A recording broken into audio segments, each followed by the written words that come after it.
자, 그럼 지금부터 21년 7월 1일부터 적용 시작된 특고 노무제공자에 대한 고용보험 적용을 설명드리겠습니다.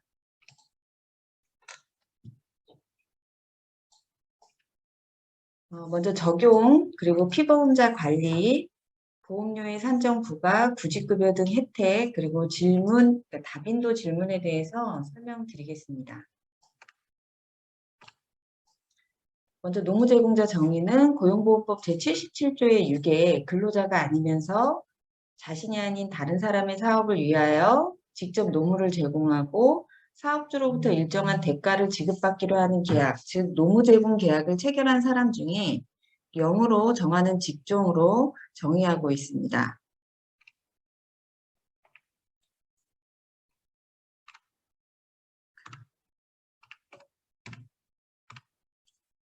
21년 7월 1일부터 적용되는 노무제공자의 직종은 총 12개 직종으로 우리 보험설계사를 시작으로 해서 방과후학교 강사 초중등과정까지 12개 직종이 있고 22년 1월부터는 플랫폼 기반 노무제공자인 퀵서비스 기사와 대리운전 기사도 적용됩니다.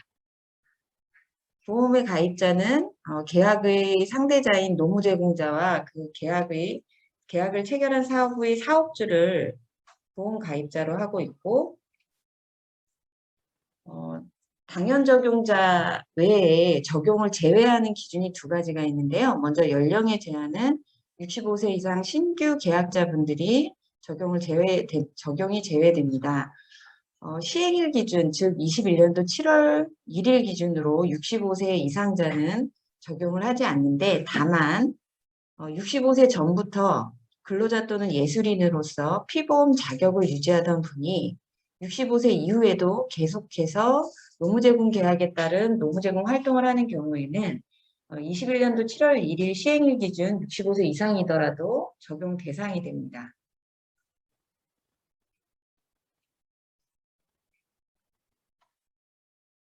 두 번째로 소득 제한인데요. 월보수 기준으로 80만 원 미만인 경우는 적용을 제외하고 있습니다. 다만 계약의 기간이 1개월 미만인 경우는 단기 노무 제공자라고 하여 소득 기준을 적용하지 않습니다.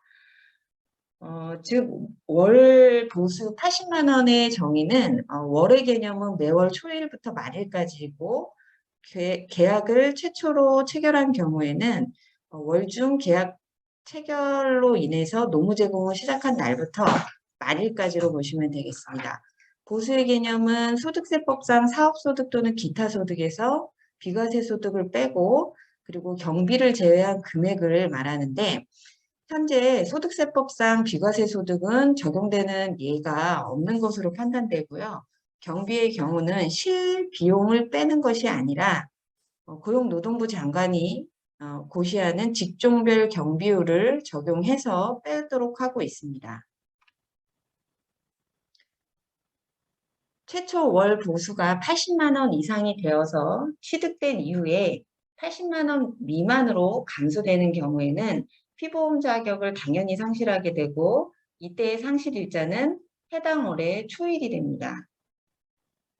보통 자격의 상실 신고는 사업주가 자격 상실 신고를 해줌으로써 처리가 되고요. 이번 그 특고의 경우에는 특별히 노무제공자의 월 보수액을 다음 달 말일까지 신고를 해주시게 되어 있는데 이때 월 보수액이 80만 원 미만으로 신고가 되는 경우에는 공단에서 직권으로 자격 상실 처리를 하게 됩니다. 예시적인 것은 좀 넘어가고요. 이번에 7월 1일자로 특보에 대한 사업장 관리번호를 저희가 일반 근로자 분리해서 별도로 관리를 하기 위한 특보 전용 번호를 지금 부여한 상태입니다. 사업장에 오늘 오신 생명보험사의 경우에는 대다수 아마 이것을 토탈 서비스에서 미리 확인을 하셨을 텐데요.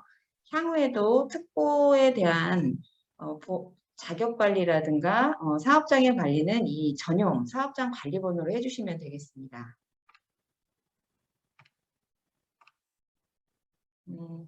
다음은 피보험자를 구분하는 주요한 내용인데 계약의 기간이 1개월 이상인 경우에는 일반 노무 제공자라고 하여 취득과 상실 신고를 하고 그 취득 기간 중에 매월에 발생한 월 보수액을 다음 달 말일까지 신고하는 형태로 피보험자 관리가 이루어집니다. 그리고 단기 노무 제공자의 경우에는 계약의 기간이 1개월 미만인 자로서 이분들은 그 달 실제 노무 제공한 일자들을 체크해서 노무 제공 내용 확인 신고서를 제출해 주시면 되고 이 신고서는 노무 제공한 달의 다음 달 15일까지 제출해 주시면 됩니다. 자격의 취득일은 최초로 노무 제공 계약을 해서 노무 제공을 시작하게 되면 그 시작일이 취득일이 되는데요. 다만 그 취득월의 자체 보수가 80만 원을 상회하게 되면 당연작용자로서 그 노무 제공 시작일부터 보험 가입이 되는 겁니다. 하지만 그 달에 월 보수액이 80만 원 미만인 경우에는 자격 취득이 되지 않고요. 다음 달 월 보수액이 80만 원 이상인 경우에는 그 실제 80만 원 이상인 달의 초일을 자격 취득일로 하여 처리하게 됩니다. 이러한 취득 신고를 사업주가 하지 않는 경우에는 종사자가 직접 자격 취득 신고서를 제출하거나 본인의 자격에 대한 확인을 청구하실 수 있고 이때는 반드시 노무 제공 계약서 등 노무 제공 활동에 대한 내용을 증명할 수 있는 서류를 첨부해 주셔야 합니다. 피보험 자격의 상실일은 보통 계약의 종료일, 즉 이직일의 다음 날이 되고요. 이직월에 대해서도 그 해당 월의 월 보수가 80만 원 이상인 경우에는 당연히 계약 종료일의 다음 날이 상실일로 결정되고 만약에 월 보수액이 80만 원 미만이라고 하면 그 달의 초일로 상실일이 결정됩니다. 같은 내용으로 넘어가고요.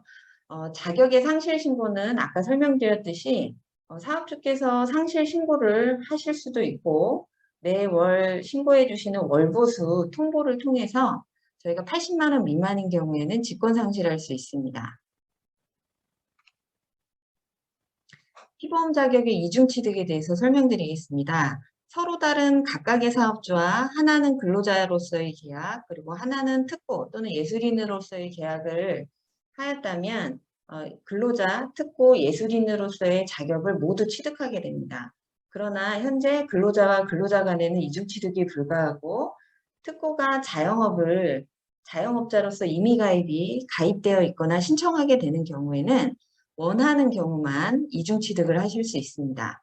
동일 사업주 내에서 임금 근로자와 특고로서 각각 하나의 종사자에 대해서 각각 계약을 한 경우에는 근로자로서의 자격을 취득하고 특고로서의 이중 취득은 불가능합니다. 과태료와 관련해서는 근로자와 동일하게 피보험 자격의 취득 상실 등에 대한 미신고, 지연신고, 거짓신고 시 과태료를 동일하게 부과하게 되어 있고 이번 특별히 7월 1일부터 9월 30일까지는 고용노동부에서 집중 신고 기간을 운영하고 있습니다. 그래서 이러한 과태료 부과를 현재 9월 30일까지는 면제하고 있습니다. 보험료의 산정입니다. 서두에 설명드렸듯이 보수액은 총소득에서 비과세 소득을 빼고 필요경비를 공제하는데 이때 필요경비 부분은 직종별 공제율을 고용노동부 장관이 고시한 비율로 적용하게 되고 보험설계사의 경우에는 23.9%를 고시하고 있습니다. 현재 노무제공자의 고용보험은 고용보험 사업 중에 실업급여 사업만 적용을 하고 있고 보험료율은 1.4%로서 사업주와 종사자가 각각 0.7%씩 반반을 부담하고 있습니다. 맨 하단에 보험설계사의 경우 월 보수액 산정 사례를 보시면요. 7월에 노무제공 활동으로 인한 총소득이 300만 원 발생한 경우에는 비과세 금액이 없다는 가정하에 300만 원의 23.9%인 71만 7천 원을 빼서 228만 3천 원을 7월에 월 보수액으로 판단합니다.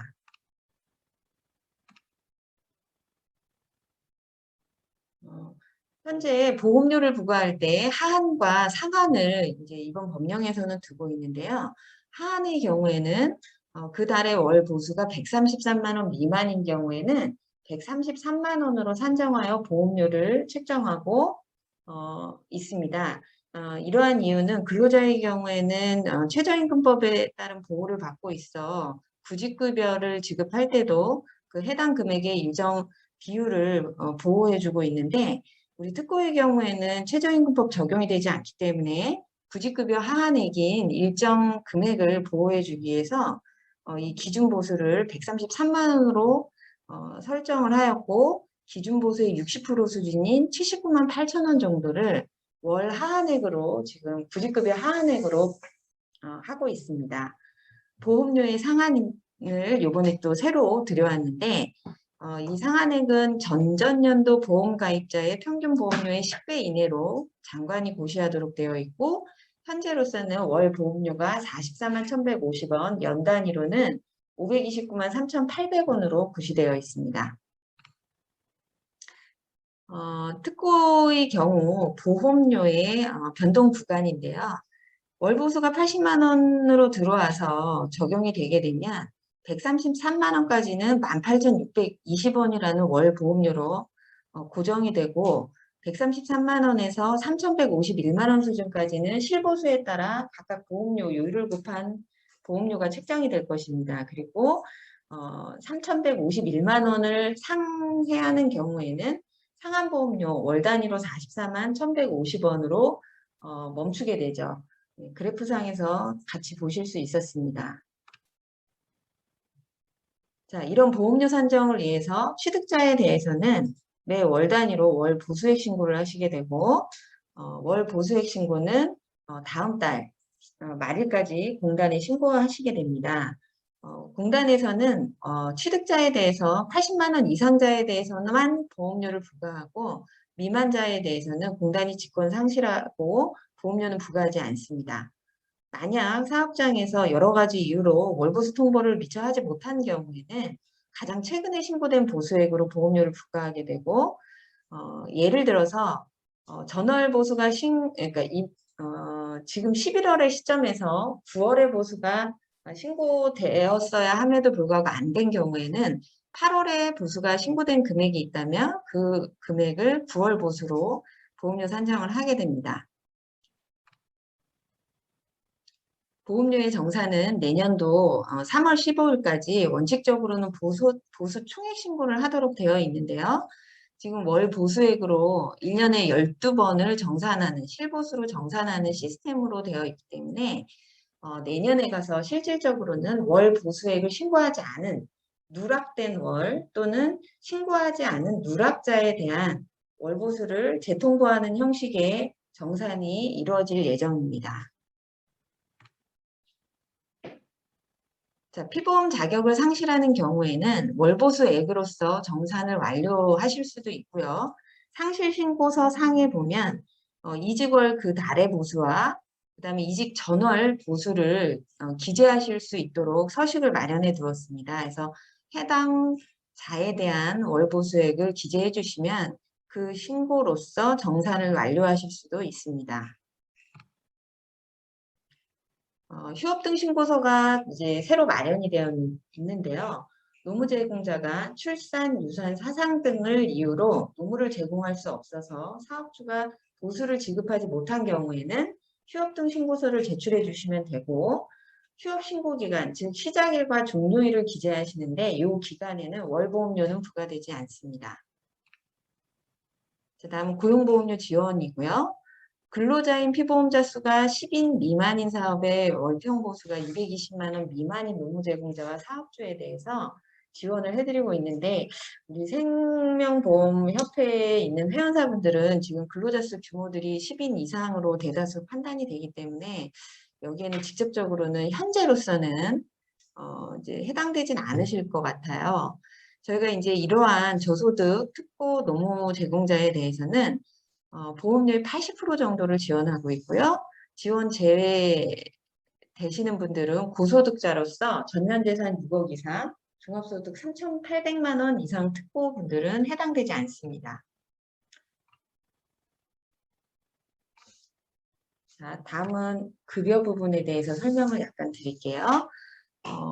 실제 이렇게 이제 가입되신 분들이 이제 수급 요건을 갖추게 되면 구직급여를 지급해 드리는데, 첫 번째 조건이 실업한 상태이어야 합니다. 즉, 자격 상실 신고가 된 상태이죠.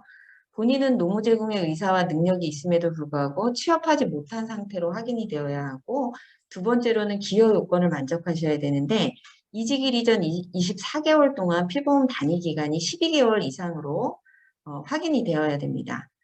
특고로서 구직급여를 받으시려면 최소한 3개월 이상의 피보험 자격 기간이 있으셔야 됩니다. 세 번째 사유로 이직 사유가 수급 자격 제한 사유에 해당하지 않아야 하는데, 가령 예를 들어서 본인의 자격 상실, 그러니까 이직 사유가 회사에 뭐 큰 어떤 뭐 기책 사유, 본인의 기책 사유로 큰 위해를 주었다든가 하는 등의 사유로 이직하지 않아야겠죠. 다만 이제 자발적 이직이라고 하더라도 소득 감소로 인한 이직이 일정 기준을 만족하는 경우에는 인정을 해주고 있는데요.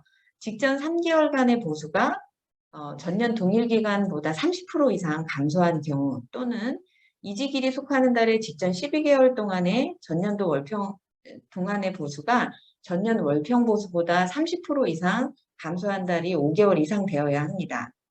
구직급여의 지급 수준은 기초일액을 산정해서 그 금액의 60%를 드리고 있는데요.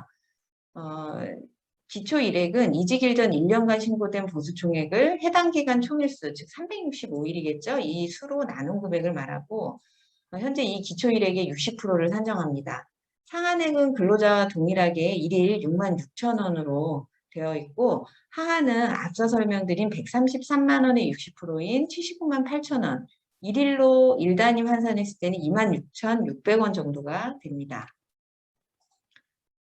아까 피보험 기간, 수급 요건 중에 24개월 중에 12개월 이상의 피보험 단위 기간을 만족해야 된다고 했잖아요. 이 기간의 합산은 예시적으로 3월 11일 취득해서 12월 20일 이직했다고 하면 4월에서 11월까지는 한 달을 모두 채우죠.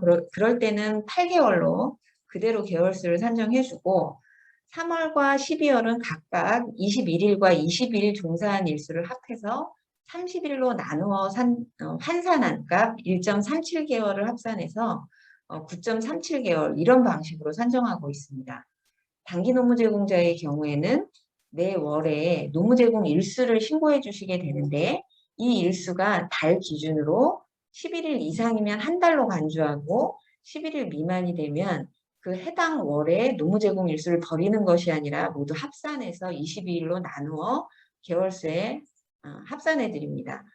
표에서 보시듯이 1, 2, 3월은 11일 이상이기 때문에 각각 한 달씩 간주해서 3개월, 4, 5, 6월은 11일 미만이기 때문에 18을 더해서 22로 환산한 1.3개월로 산정하게 됩니다. 소정급여 일수는 피보험 기간과 연령에 따라 근로자와 동일하게 120일에서 270일을 지급합니다. 출산 전후 급여는 출산일 전 피보험 단위 기간이 3개월 이상이어야 하고, 출산일 이후에 12개월 이내에 신청하셔야 합니다. 신청을 12개월 이후에 하는 경우엔 지급하지 않습니다. 출산일 전후 소정기간 동안 노무 제공을 하지 않아야 하고요. 지급하는 수준은 출산일 직전 1년간 월평균 보수의 100%를 지급하고 있습니다. 출산 전과 후를 더해서 90일 중 소득활동을 하지 않은 기간에 대해서만 지급합니다. 다음은 65세 이상자에 대한 판단에서 계속해서 노무 제공 중인 특보가 21년도 7월, 즉 법 시행일 이후에 65세가 넘으면 본인 선택에 따라서 자격 상실이 가능한지를 물어보고 있는데요. 불가하다는 거죠. 즉 이야기는 당연 적용자로서 판단이 되거나 적용 제외자로 판단된 경우에는 본인이 선택해서 자격을 취득하거나 상실할 수 없다는 얘기입니다. 21년도 7월 1일 이전에 65세 미만으로서 7월 1일부터는 당연 적용되었던 노무 제공자가 있다면 법 시행 후 65세가 넘더라도 자격은 당연히 유지됩니다. 64세의 법이 시행돼서 65세가 넘은 시점에 월 보수액이 80만 원 미만이 되면 당연히 자격이 상실되겠죠. 그 이후에 다시 월 보수액이 80이 넘게 되면 재적용이 가능한지에 대한 질문이 꽤 있었습니다. 네, 당연히 적용됩니다. 새로이 계약을 체결해서 65세 이상 새로운 계약 시점에서 65세가 넘었다면 물론 제외가 되지만 지금 질문은 계약은 이전 계약을 계속 유지하시는 경우여서 당연히 재취득됩니다. 국세청과 저희 공단이 현재 특고 또는 근로자들의 소득 신고 내용을 연계해서 고용보험 적용 또는 부과에 자료로 활용하는 그런 연계 작업을 지금 추진 중에 있습니다. 현재 이제 전산적으로 연계하는 것은 내년 7월부터 실시할 수 있도록 지금 체계를 잡고 있고요. 다만 이제 올해 7월부터는 자료들을 이제 받아서 여러 가지 검증이나 정확성 여부 등을 저희들이 살펴볼 예정입니다. 그래서 이런 작업의 기초 작업으로서 기재부에서는 현재 소득세법 개정을 통해서 이런 작업들을 준비하고 있는데 먼저 인적용역형 특보의 간이지급 명세서상 사업소득 신고 주기와 신고 기한, 업종 코드들을 정비를 한번 하였습니다. 가령 간이지급 명세서는 기존 매 반기 신고였던 것을 매 월 단위로 하면서 신고 기한을 지급월의 다음 달 말일까지로 변경했고 시행일이 올해 7월 1일이죠. 즉 21년도 7월 지급한 금액에 대해서는 8월 말까지 신고하시게 됩니다. 우리 보험설계사의 경우에는 업종 코드를 940906이라는 코드를 이용해서 계속해서 신고해 주시면 되고요. 자, 이렇게 국세청에서는 지금 당장 7월 지급분에 대한 8월 제출 안내를 지금 홍보를 하고 있습니다. 그래서 관련 내용을 참고해 주시면 되고요. 지금 이제 기존의 업무를 산재 관련 업무를 해보셨겠지만 고용보험 같은 경우는 지금 업무를 3개의 기관이 나눠서 수행하고 있습니다. 고용노동부 고용센터에서는 실업급여나 출산 전후 휴가급여에 대한 신청과 지급 업무를 수행하고 계시고 근로복지공단에서는 고용보험의 가입, 보험료의 산정, 그리고 피보험 자격의 관리 업무를 하고 있습니다. 국민건강보험공단은 보험료의 고지 발송, 그리고 수납, 체납관리 등을 수행하고 있습니다. 이번 7월 1일 고용보험 확대를 계기로 공단에서는 특고센터를 특고 종사자분들을 전담으로 관리할 수 있는 특고센터를 4개소에 마련을 하였고 서울, 부산, 경인, 대전에 위치해 두었습니다. 서울의 경우에는 서울과 강원, 경기도 일부 지역을 관할구역으로 하고 있고 부산의 경우에는 부산과 대구광역시, 울산광역시, 경상도를 관할하고 있습니다. 경인의 경우에는 인천광역시와 경기도 아까 서울 센터의 담당 지역을 제외한 경기도 지역을 관할하고 있고 대전의 경우에는 광주와 대전, 광역시, 전라도, 충청도, 제주와 세종 특별시를 관할하고 있습니다. 자, 일단 이것으로 개략적인 설명을 마치고요.